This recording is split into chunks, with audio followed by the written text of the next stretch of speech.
Fisioterapeuta, você faz lavagem nasal nas crianças durante o seu atendimento? Vem comigo entender por que eu não faço lavagem nasal nos bebês que eu atendo durante a sessão de fisioterapia. Eu sou Letícia Campos, fisioterapeuta especialista em terapia intensiva neonatal e pediátrica. Aqui no canal a gente conversa bastante sobre esse tema, então se você ainda não está inscrito, já aproveita para se inscrever e ativar as notificações para ficar sabendo sempre que tiver coisas novas por aqui.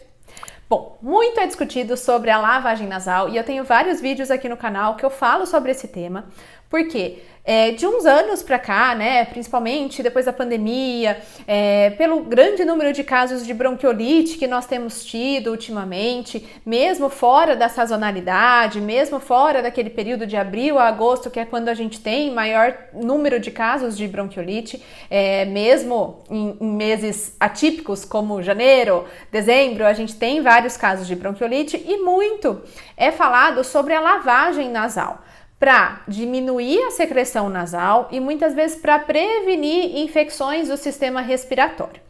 Essa lavagem nasal, a gente tem que tomar muito cuidado, em primeiro lugar, da forma como ela é realizada. Porque eu vejo, às vezes, pessoas fazendo lavagem nasal com grande quantidade, grande volume de soro e com alta pressão em bebês. E a gente tem que entender que a anatomia e a fisiologia dos neonatos e crianças pequenas é muito diferente das crianças maiores e dos adultos. A gente ainda não tem muito consenso na literatura sobre a quantidade ideal de soro, com relação à forma de fazer essa lavagem nasal, mas o que a gente tem na literatura, e aí já tem meta-análises mostrando, né, os benefícios da lavagem nasal, é em crianças e adultos. Mas quando eu falo de crianças, eu falar de uma criança de 10 anos é totalmente diferente, anatomicamente falando, de uma criança de 3 meses ou de uma criança de 2 anos. Então, a gente tem que tomar muito cuidado com isso. Nós que somos da área de atuação fisioterapia neonatal e pediátrica, né? Nós temos que ter um grande embasamento da anatomia e da fisiologia e entender que, muitas vezes, falar que algo se aplica a crianças não se aplica a todas as crianças, a todas as faixas etárias dentro da faixa pediátrica, tá? Falar de um neonato, de um lactente é diferente de falar de uma criança em idade pré-escolar ou mesmo em idade escolar, principalmente. Então, tome muito cuidado com a lavagem nasal e o tema principal aqui do nosso vídeo é fazer ou não essa lavagem nasal durante a sessão de fisioterapia.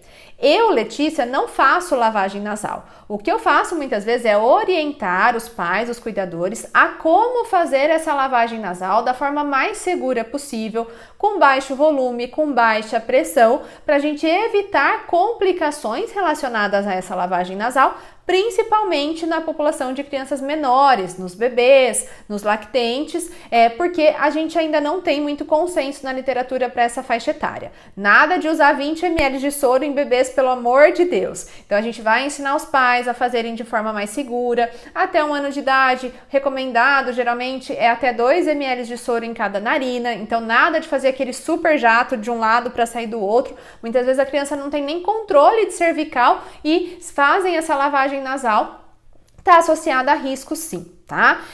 Então, por mais que seja soro fisiológico que está sendo usado, de fisiológico o soro não tem nada, na verdade, né? É conteúdo que a gente está mandando muitas vezes para dentro do pulmão se esse bebê broncoaspirar e isso vai trazer consequências. Existem relatos de parada cardiorrespiratória de bebês fazendo lavagem nasal, tá? Então tem que tomar muito cuidado e a gente geralmente orienta os pais e os cuidadores a como fazer essa lavagem de forma mais segura, com baixos volumes e baixa pressão. Agora, durante a fisioterapia, eu faço lavagem nasal? Não. Por quê? Porque eu tenho outras técnicas muito mais eficazes que não fazem sentido de eu aplicar a lavagem nasal durante a minha sessão de fisioterapia. Uma vez eu assisti um vídeo da Etienne Farah, grande fisioterapeuta e colega, que ela falava assim, é a mesma coisa que você ir no dentista para ele escovar os seus dentes. Você não vai no dentista para escovar os dentes, você vai no dentista para fazer outras coisas, para cuidar do seu dente de outras formas. Você escova antes de ir para o dentista. É a mesma coisa a lavagem nasal. É um cuidado que tem que ser muitas vezes diário, até para a criança se adaptar, se acostumar. No caso dela estar doentinha, dela estar precisando dessa lavagem com mais frequência, ela não vai reclamar tanto, ela já vai aceitar melhor, já vai estar mais acostumada. Tem também a questão de prevenção de infecções, que tem alguns relatos na literatura. Então, sim, você pode orientar os pais e os cuidadores a fazerem essa lavagem nasal continuamente, diariamente, mas durante a sessão de fisioterapia você não precisa fazer essa lavagem nasal, a menos que seja para ensinar os pais e cuidadores, porque você vai ter outras técnicas para fazer essa desobstrução de vias aéreas superiores quando tiver indicação para isso. A gente vai sempre avaliar o nosso paciente, identificar as alterações funcionais que esse paciente apresenta, a necessidade de intervir em cada disfunção que ele possa estar apresentando, se você tem como conduzir para que ela melhora de acordo com o quadro do paciente, e aí você vai aplicar técnicas específicas de fisioterapia. No caso da desobstrução de vias aéreas superiores, a DRR, desobstrução rinofaríngea retrógrada, é uma técnica muito utilizada com excelentes resultados, que a gente consegue então desobstruir essa via aérea sem precisar de grandes instilações de soro fisiológico. É claro que a DRR pode ser feita associada à instilação de soro, que a gente vai chamar de DRRI, né? Então, desobstrução rinofaríngea retrógrada associada à instilação de soro fisiológico, mas a quantidade de soro que a gente usa é muito pequena. Não é com o objetivo de fazer essa lavagem nasal. A gente vai colocar ali meio ml de soro em cada narina, como eu costumo fazer, só para hidratar aquela mucosa, para ajudar na remoção de secreção, e aí a gente faz então o manuseio. Não é só instilar soro, falar que tá fazendo DRR, você vai fazer uma inspiração forçada nessa criança, de acordo com a manobra, né, que a gente faz. Isso pode ser ativo após os 2 anos, a gente ensina essa criança a fungar, ou pode ser passivo antes dos 2 anos, com ou não a instilação de soro fisiológico, para você poder desobstruir essa via aérea superior.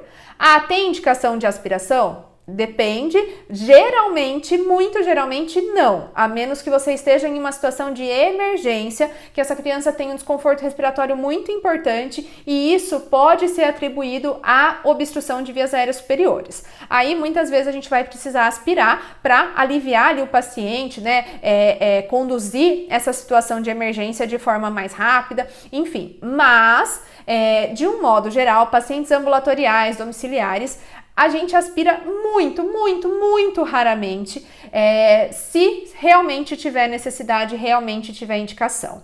O lema é não aspirar sem ter uma indicação muito clara para isso. Isso a gente já conversou em vários vídeos aqui no canal.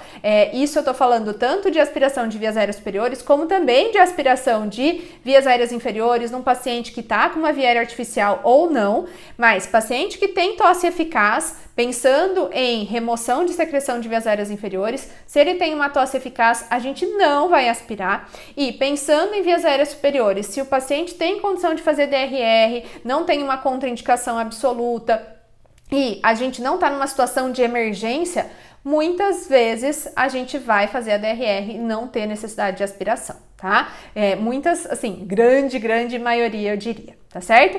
Então, o recado aqui é, se você é fisioterapeuta, não faça lavagem nasal como parte da sua terapia. Isso não é uma técnica de fisioterapia. Você pode orientar os pais a fazerem de forma mais assertiva, mas durante a sua sessão, busque aplicar técnicas de fisioterapia para ser mais eficaz, ser mais assertivo e mais seguro para esse paciente e resolver esse problema muito mais rápido do que simplesmente fazer a lavagem nasal. Lembra do que a Eti falou? A gente não vai no dentista para escovar os dentes. A gente não vai no médico para ele te dar remédio.